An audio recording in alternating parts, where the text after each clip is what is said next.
Hello and welcome to Everyday English Kit. Listen carefully, try to understand the main ideas, and answer the questions at the end. Stop the video and copy the questions or their numbers.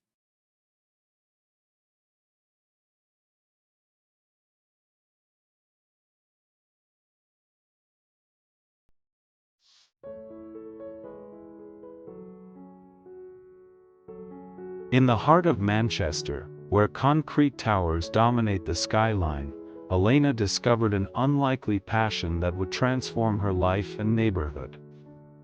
5 years ago, she was a stressed marketing executive who barely noticed the bees disappearing from city parks. Urban areas could support wildlife if we tried, she read in a magazine one evening. Although she had no gardening experience, Elena ordered a beginner beekeeping kit online and set up hives on her apartment rooftop. Neighbors complained at first about buzzing sounds, but she explained patiently that honeybees pollinate 75% of our food crops. Challenges arose quickly. Pests invaded the hives, and harsh winters killed half her colonies. Elena researched tirelessly, joining online forums where experienced beekeepers shared tips on organic treatments. She experimented with herbal remedies, which proved more effective than chemicals. By year 2, her hives produced 20 jars of golden honey annually, sweet with notes of city lavender. Rather than selling it commercially, she distributed jars door to door, attaching labels that educated residents about pollination's role in preventing food shortages. Word spread through community groups, inspiring a grassroots movement.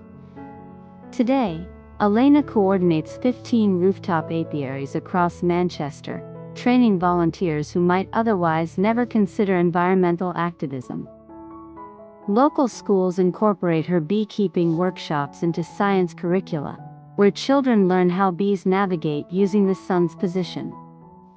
Cities aren't concrete jungles, they're potential ecosystems, Elena argues.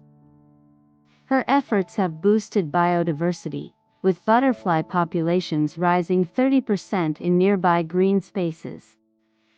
Although skeptics claim it's just a fad, data from city councils supports her.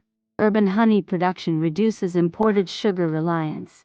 Elena's story illustrates resilience in unexpected places.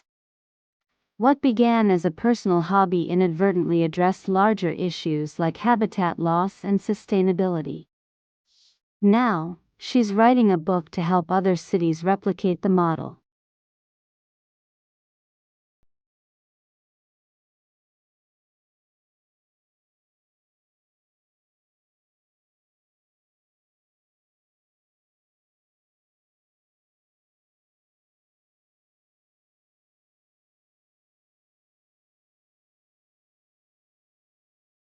Thank you for watching this listening practice video. Leave the answers in comments below. See you in the next video.